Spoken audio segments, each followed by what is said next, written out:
नमस्कार, स्वागत है आप सभी का। आप देख रहे हैं द वर्ल्ड टुनाइट। मैं हूं आपके साथ आशुतोष चतुर्वेदी। बुलेटिन में आज आपको दिखाएंगे 40 साल का वक्त बीत जाने के बाद जब भारतीय पीएम कनाडा में दोस्ती का पैगाम लिए पहुंचे तो दोनों देशों में क्या क्या समझौते हो गए। बताएंगे चीन की विकास दर क्यों घट रही है और साथ ही ये भी जानेंगे कि एक भारतीय बच्ची के सवाल पर ब्रिटिश पीएम क्यों चकरा गए। कुछ और भी मजेदार खबरें होंगी, लेकिन शुरुआत करते हैं हमेशा की तरह दुनिया की 10 बड़ी खबरों के साथ।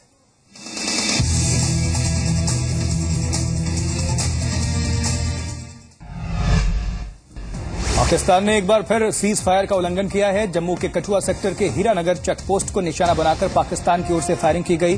शाम करीब 6 बजे हुए इस गोलीबारी का बीएसएफ ने भी जवाब दिया।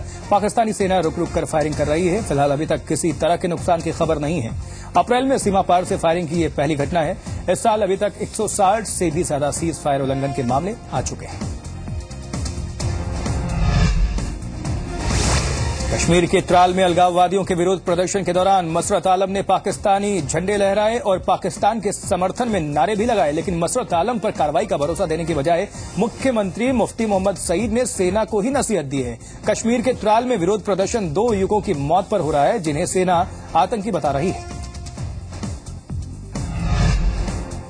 अमेरिका इराक को अपनी सहायता जारी रखेगा, इस बात का ऐलान खुद अमेरिकी राष्ट्रपति बराक ओबामा ने किया है। अमेरिका के राष्ट्रपति बराक ओबामा ने इराक में इस्लामिक स्टेट के खिलाफ अभियान में इसकी इराकी सुरक्षा बलों को ट्रेनिंग देने और इक्विपमेंट्स की मदद बरकरार रखने का संकल्प लिया है। ओबामा और इराक के प्रधानमंत्री हैदर अल अबादी के बीच व्हाइट हाउस में हुई बैठक में इस्लामिक स्टेट का मुद्दा छाया रहा। अबादी अपने पहले अमेरिकी दौरे पर वाशिंगटन पहुंचे हैं। लीबिया तट पर एक नाव डूबने से कम 400 प्रवासी लोगों की मौत हो गई है। ये लोग लीबिया से यूरोप जा रहे थे। इस हादसे में सुरक्षित बचे लोगों ने बताया कि लीबिया तट से सोमवार को रवाना होने के करीब 24 घंटे के बाद ये नाव डूब गई। इस नाव में सवार लोग लीबिया से इटली पहुंचने की कोशिश में थे। इस नौका में करीब 550 लोग सवार थे। व्हाइट हाउस ने घोषणा की है कि अमेरिकी राष्ट्रपति बराक ओबामा क्यूबा का नाम आतंकवाद को प्रायोजित करने वाले देशों के लिस्ट से हटाएंगे। इन दोनों देशों के रिश्तों को सामान्य बनाने के लिहाज से अहम कदम इसे माना जा रहा है। क्यूबा और अमेरिका के रिश्ते कई सालों से तल्खी का शिकार हो रहे हैं। राष्ट्रपति ओबामा ने अमेरिकी कांग्रेस को एक चिट्ठी भेजी है, जिसमें कहा गया है कि क्यूबा ने कम से कम पिछले 6 महीनों में किसी तरह अंतर्राष्ट्रीय आतंकवाद का समर्थन नहीं किया है और उसने भरोसा दिया है कि भविष्य में भी वो ऐसा कुछ नहीं करेगा।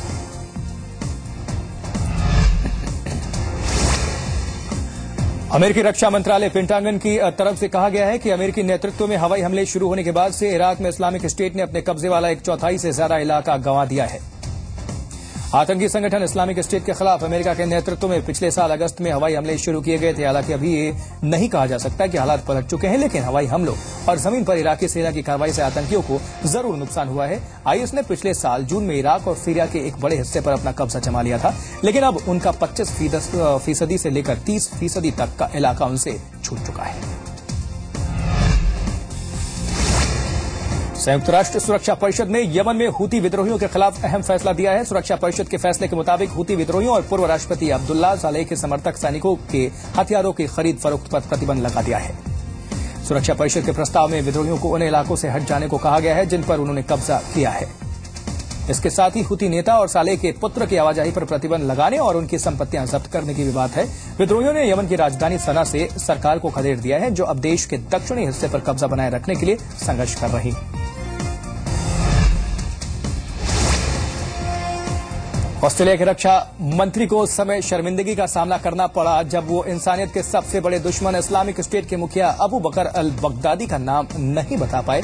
वो भी उस दिन जिस दिन उन्होंने जिहादी संगठन को हराने के लिए और ज्यादा सेनाएं भेजने की बात कही है। ऑस्ट्रेलियन ब्रॉडकास्टिंग कॉरपोरेशन ने एक इंटरव्यू प्रसारित किया था, जिसमें केविन एंड्रयूज से आईएस प्रमुख का जिक्र करने को कहा गया।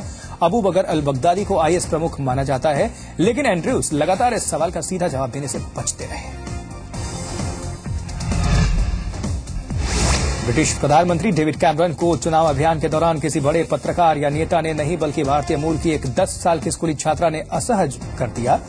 ग्रेटर मैनचेस्टर में साल्फर्ड की स्टूडेंट रीमा ने प्रधानमंत्री से पूछा कि 7 मई को होने वाले आम चुनाव में वो अपने अलावा किस नेता की जीत देखना चाहेंगे। 48 साल के कैमरन उसके सवाल से काफी परेशान नजर आए और आखिरकार जवाब नहीं दे सके। उन्होंने कहा कि अगर मैं सोचता कि किसी और को चुनाव जीतना चाहिए तो मैं खुद खड़ा नहीं होता, इसलिए मैं इस सवाल का जवाब नहीं दे सकता कि मैं किसकी जीत देखना चाहूंगा।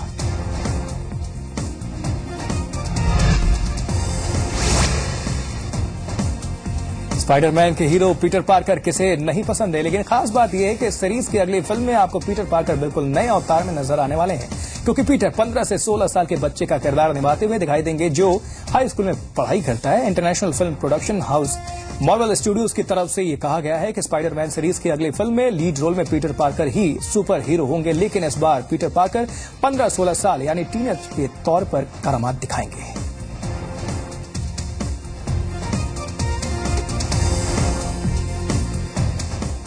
तो 10 बड़ी खबरों के बाद बढ़ते हैं आगे और बुलेटिन में बात करते हैं भारत और कनाडा के बीच एक लंबे अंतराल के बाद शुरू हुए नए रिश्ते की। भारतीय और कनाडियन पीएम के बीच चाय पर चर्चा भी हुई है और कई अहम समझौते भी। तो आइए देखते हैं पीएम मोदी का पहला दिन भारत के लिए कितना फायदेमंद रहा।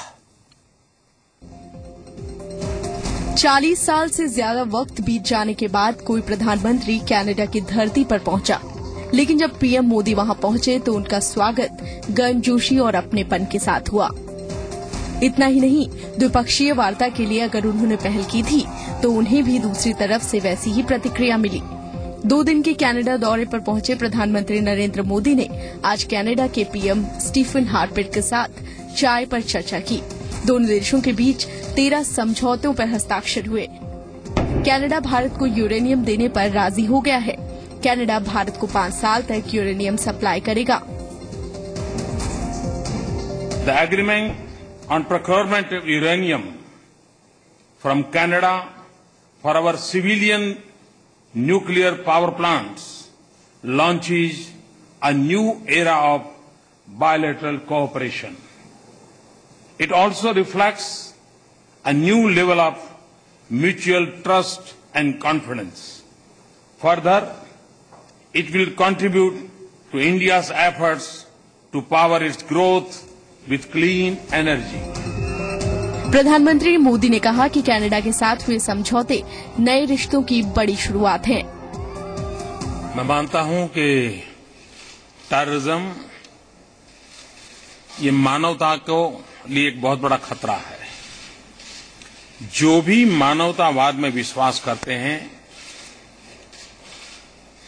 उनकी भाषा कोई भी हो, भूभाग कोई भी हो, परंपराएं कोई भी हो, लेकिन मानवतावादी शक्तियों का एक होना बहुत आवश्यक है।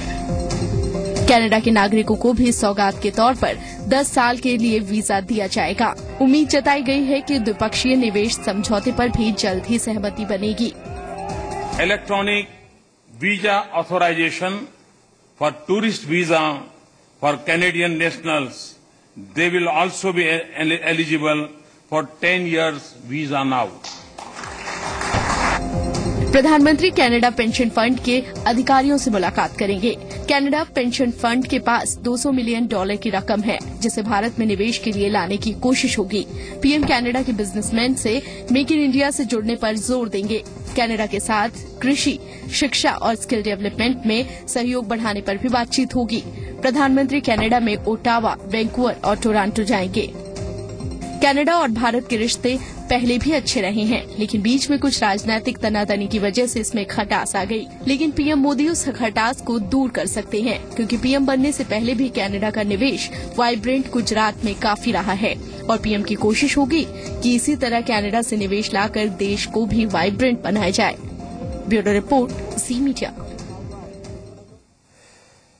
अब बात पड़ोसी मुल्क चीन की करते हैं। चीन दुनिया की दूसरी सबसे बड़ी अर्थव्यवस्था, साथ ही वो देश जिसने काफी कम वक्त में बहुत ज्यादा कामयाबी हासिल कर ली, वो समुद्र में अपनी ताकत बढ़ा रहा है।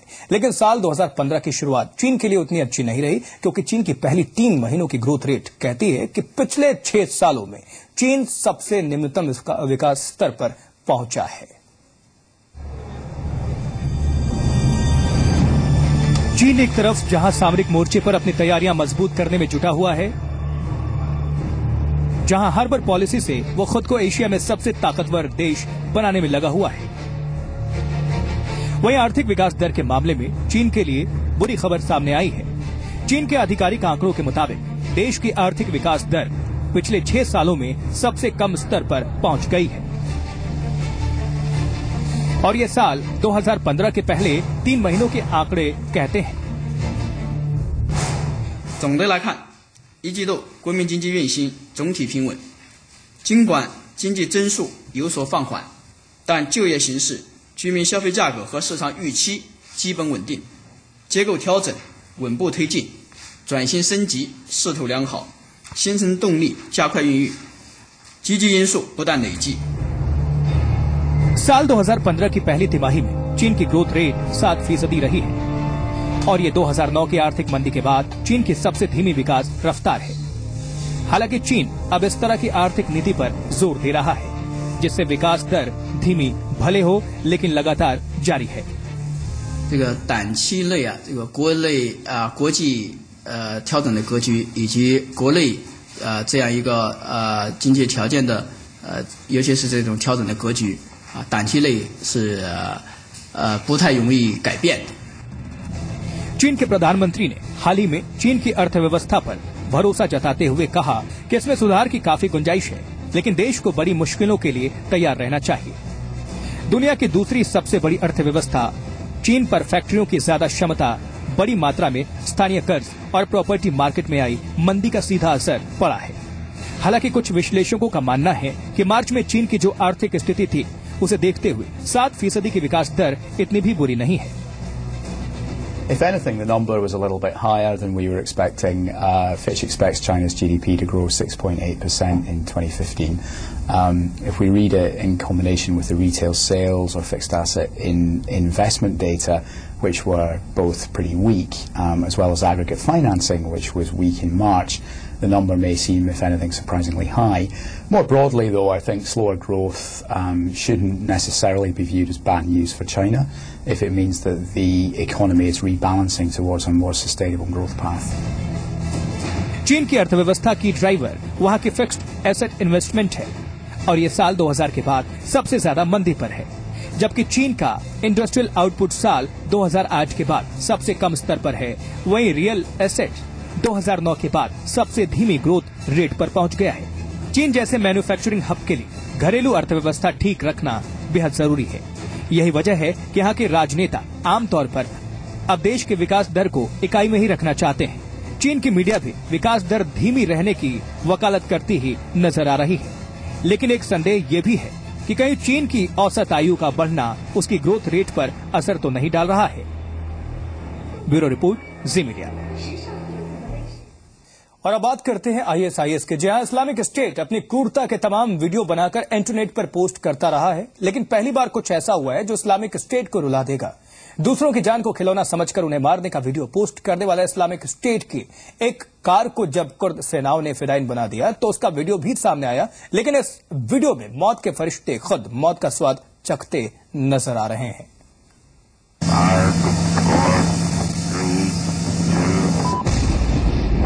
हैवान को जवाब मिल गया, मौत के फरिश्तों को मौत का स्वाद।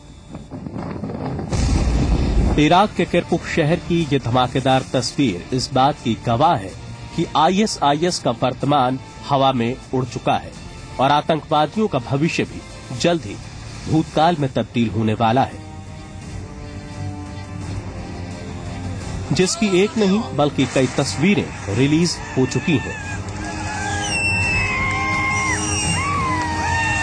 लेकिन सबसे पहले जमीन से 100 फीट ऊपर हवा में ISIS की धमाकेदार मौत की तस्वीरें देखिए।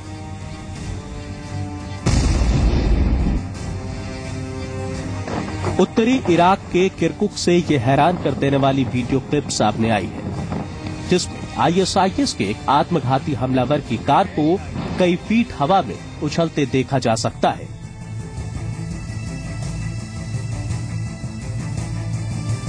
दरअसल कार में ISIS का आतंकी किरकुक शहर में मोर्चा संभाल रही कुर्दिश पेशमर्गा फोर्स पर आत्मघाती हमला करने जा रहा था,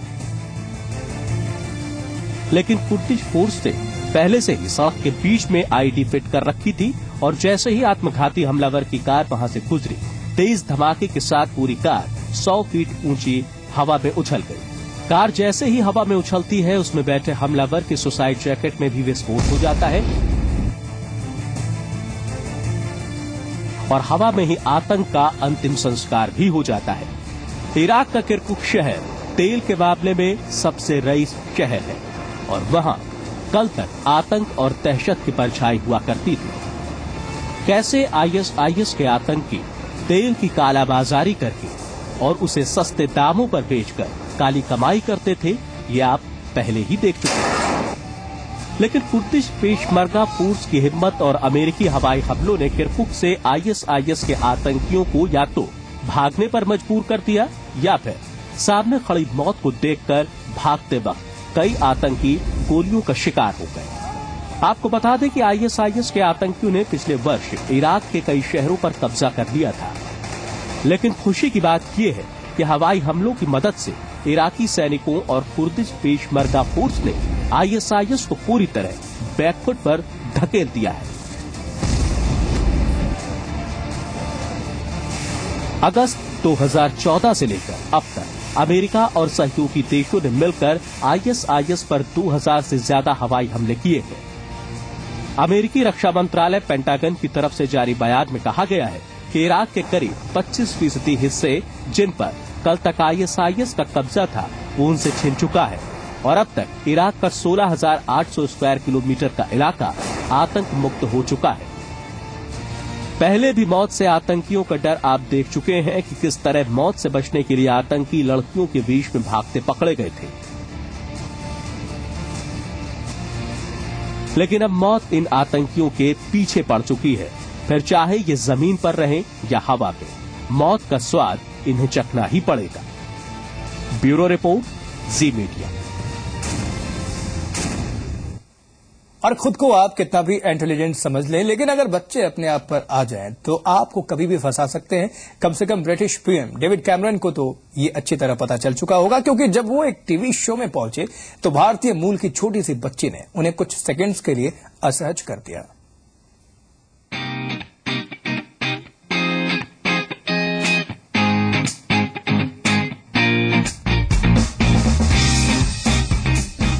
Morning, everyone. Hello, good morning. You're my quizzes today. My question is about immigration.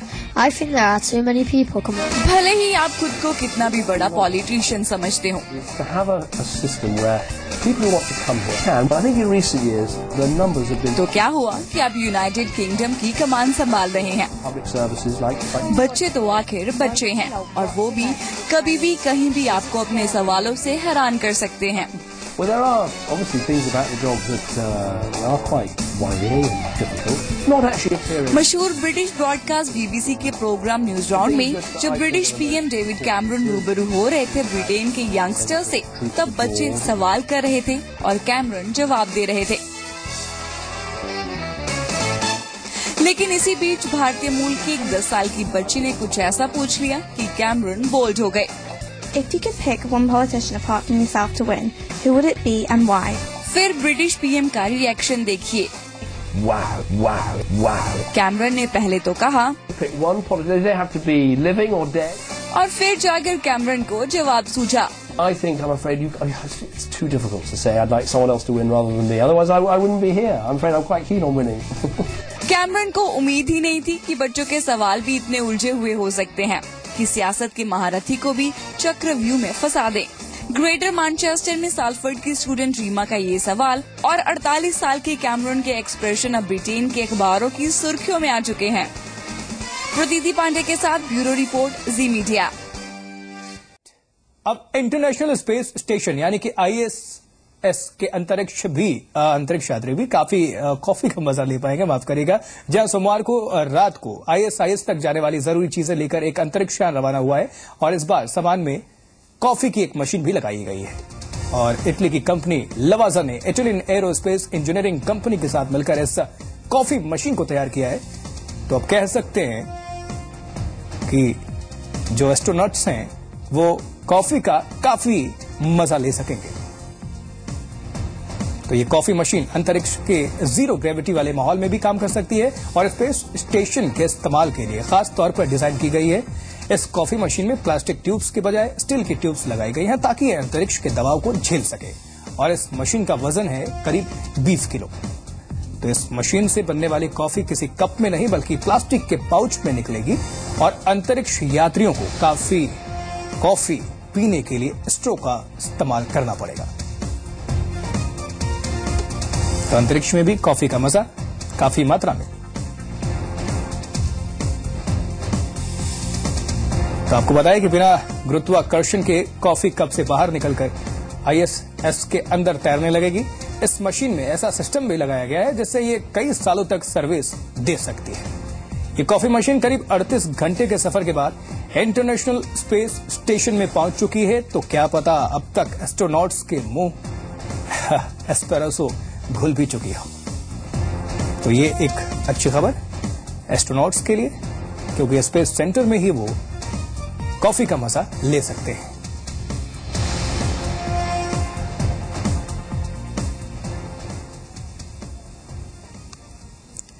और सर्फिंग सर्फर्स के लिए एक शौक है, एक जुनून है। कोई भी परेशानी सामने आए वो सर्फिंग करना नहीं छोड़ते। तो चलिए आपको दिखाते हैं एक ऐसे ही शख्स की जिंदादिली।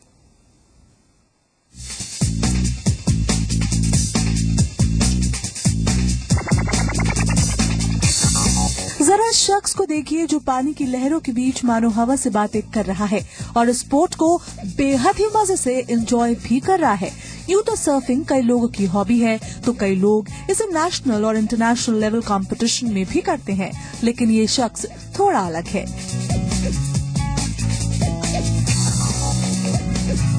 क्योंकि उनके इस जुनून के आगे उनका डिसेबल्ड होना भी कभी आड़े नहीं आया।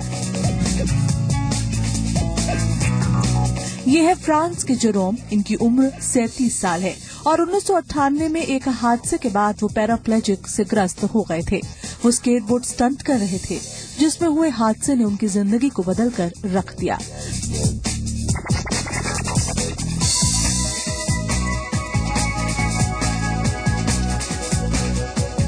लेकिन इस हादसे से जेरोम हारे नहीं, बल्कि उनमें एक अलग ही जिंदादिली नजर आई। आप देखिए, ना कोई शिकन ना कोई परेशानी। इन्हें देखकर इनके डिसेबल्ड होने का पता तक नहीं चलता और वो इस अंदाज में पानी की लहरों के बीच वाटर बोट पर सिट स्कीइंग का लुत्फ उठा रहे हैं।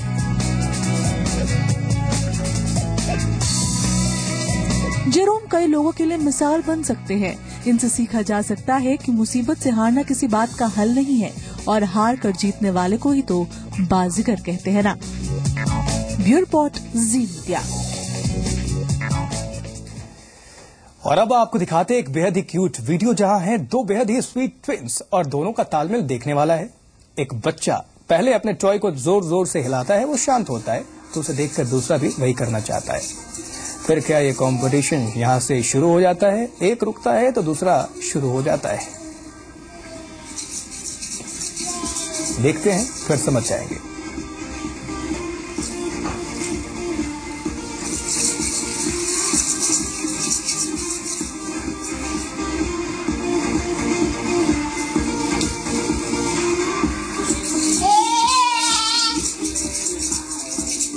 देखकर लग रहा है कि इनके बीच कंपटीशन चल रहा है, कौन जीतेगा। बहरहाल जो भी हो, वीडियो वाकई क्यूट। इसी के साथ द वर्ल्ड टुनाइट में आज के लिए इतना ही। नमस्कार।